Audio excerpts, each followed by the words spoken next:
Welcome back, Melissa from Alive Refurbish. In today's video, we're gonna be refinishing this not antique set of nightstands. We're gonna be using a glazing technique that hopefully is gonna highlight these little webbing details that they have on the side. So don't go anywhere and stick around for today's furniture makeover.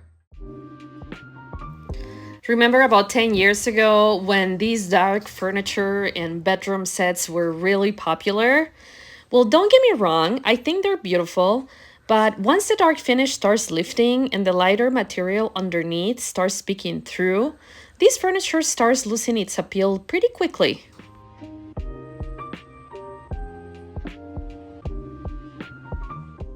And I don't love the hardware. I know. A lot of you are not gonna agree with me. Besides changing the hardware, everything's gonna stay the same.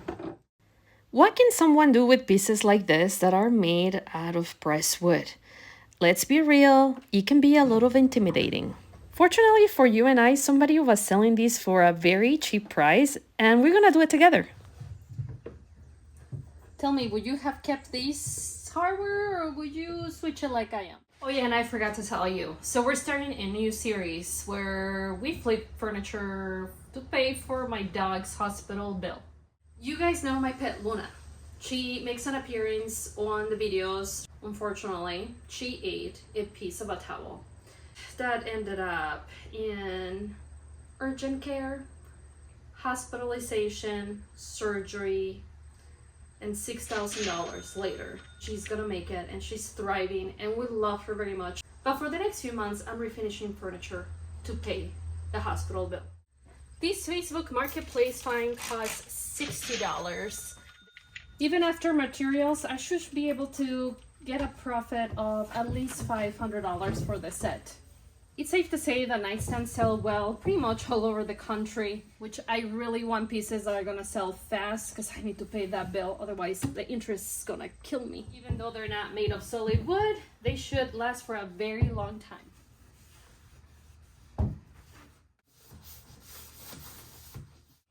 There's something sticky sitting here.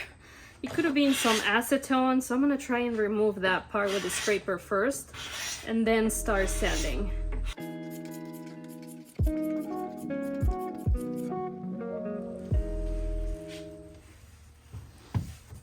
Looking at the back, you can see the pressed wood, and this is a piece of wood, but it's under the veneer for the top, and then we have more pressed wood all the way down to the bottom. This one looks like it's a real piece of wood, these two. The reason why you would want to remove any sticky residue from either tape, glue, or in this case, I think it might have been something left over from some acetone that was left sitting and it kind of ate through the finish.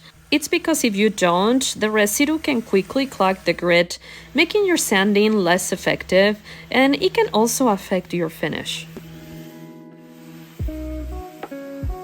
Today I'm using 120 grit, and all I'm trying to do here is smooth out the tops and sand the shiny finish so the primer can bond well.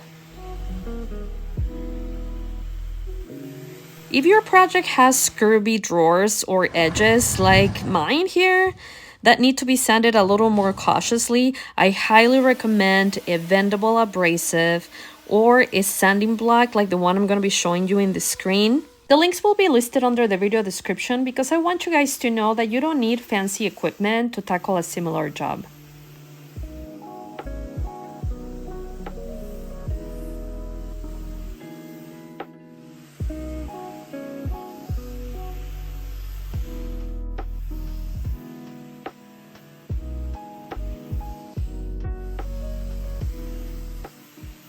I'm being especially careful when sanding these woven parts, otherwise, if I'm too rough with them, the fibers can come apart in threads.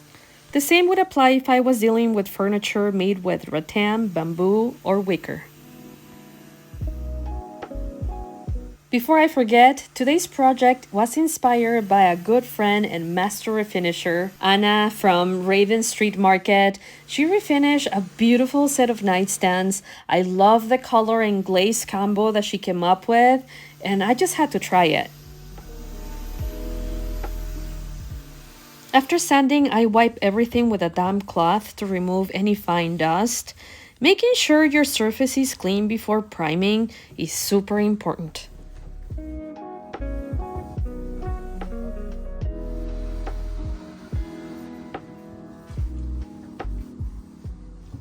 Before priming, I'm going to be mixing this 2-part body filler called Bando. That way I can fill in the old hardware holes. The hardening cream comes in a blue color, and once you mix the two components, they dry very fast, so I'm usually very quick at mixing and applying it where I need it. We're gonna let it dry for about 20 minutes and then come back to sand it. The new and more simple knobs I have in mind for this project should modernize it a bit, but still keep the new look classic.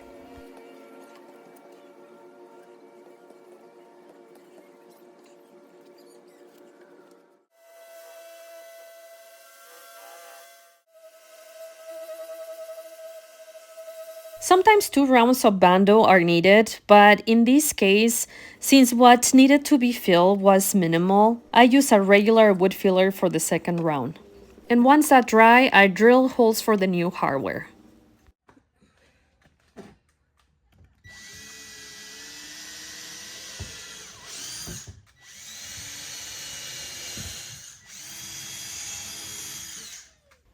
Although I feel like the day is getting away from me, I want to prime today.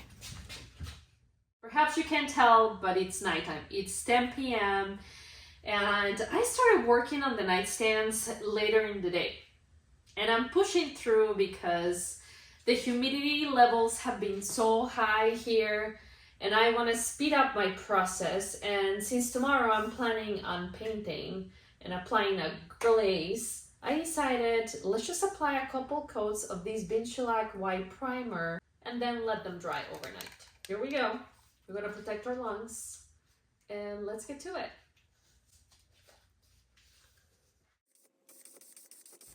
Primer acts as that bonding agent, and believe me, this is a trust the process moment. Usually when you spray it and it's after the first coat, it looks pretty ugly, but again, just keep on going. Usually there's a major difference between that first and second coat. And to avoid any drips or heavy texture, I like spraying several light coats.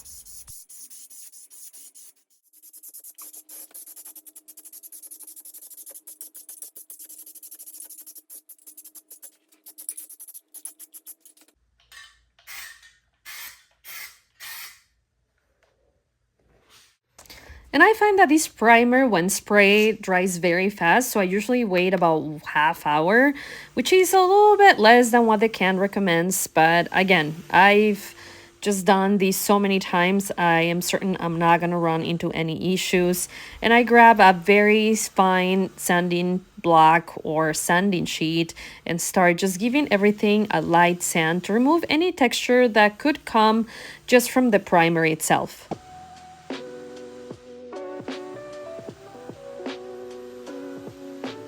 I'm cleaning any leftover dust. This quick sanding step keeps everything smooth and professional looking. And this is something that we're definitely aiming for today. It's so hot and humid today, but I am excited. I'm gonna be applying a coat of this beautiful shade of green. It's a color Bayberry from Fusion Mineral Paint. Depending on how long it takes to dry, I might be able to apply a glazing effect today or tomorrow. Did you know that you can make a glaze in whatever color you want just to add dimension to your project? If not, I'm gonna show you how to do that today, so stick around and let's get these babies painted in green. After putting the paint through the filter and adding a little bit of water, I filled up my Flexio 3500 sprayer from Wagner. I'm gonna be applying 2 coats. The recoat time for our Fusion Mineral Paint is 1 hour. And let this be your reminder that you don't need a sprayer to tackle a similar project. I find that these brushed from Zebra and Fusion Mineral Paint are a great combo. If you're worried about brush strokes, add a little bit of water to your paint and that should be sufficient. This paint brand is very forgiving to mature and new painters.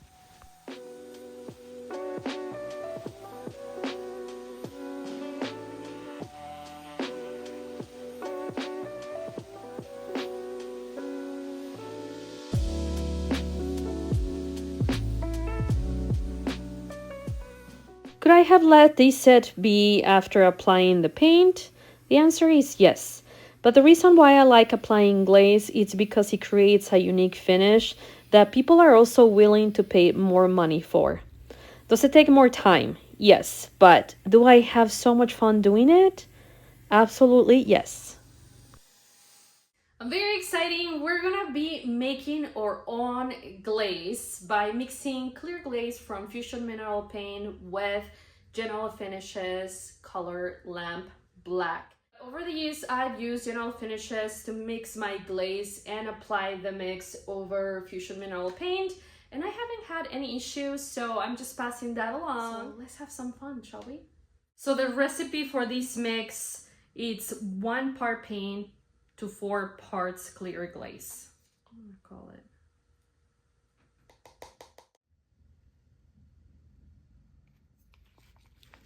Just gonna mix it until we get an even color here. And we're not gonna use that much. This process is very fun, but also messy. So I'm wearing some gloves. I'm using one of those like $1.20 cheap brushes and some lint-free shop paper towels because we're gonna be wiping off any excess right after applying it. I'm realizing right now that I'm using the wrong brush on the flat surface areas. I really wanted to use the zebra one, the one I showed you earlier. This cheap one I'm using right now is perfect for the woven areas because it really helps to push the glaze into all the crevices. I'm gonna be using these small artisan brushes to get into these grooves here.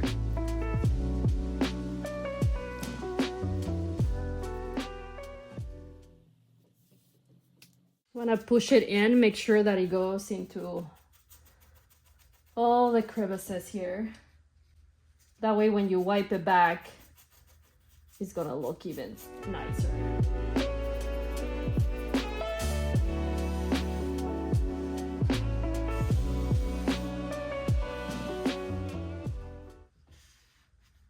Flat surfaces, I actually decided to switch to this zebra fan brush.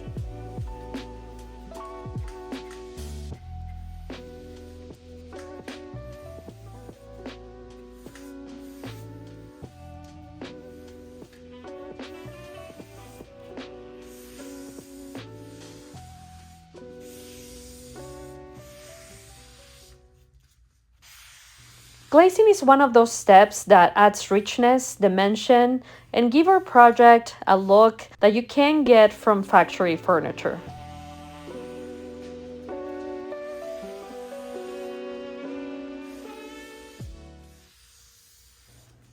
After trying many brands out there, I can say that Fusion Mineral Paint Glaze is perfect for beginners because not only is it easy to work with, but it has a wide open work time. This means that you can really take your time working on the technique without worrying that the glaze is going to start attaching to the paint.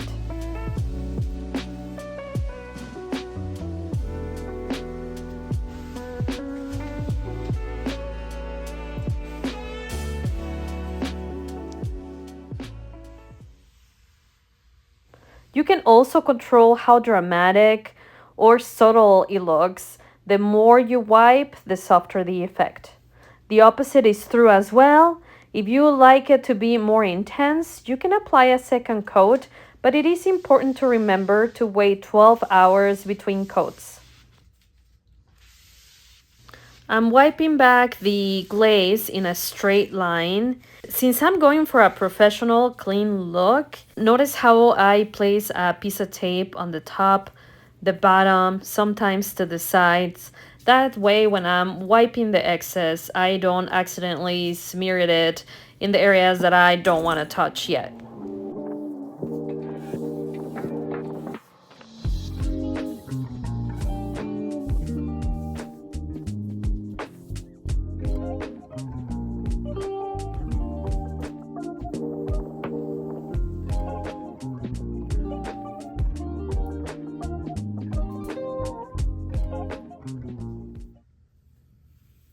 Remember, the glaze needs to dry for at least 12 hours before it can be top coated. Because of its quality and durability, I'm using high performance top coat from General Finishes to protect the new finish.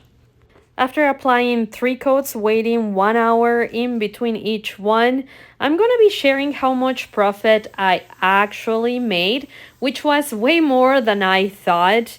But let's face it, we need this money, remember, to pay for Luna's surgery bill.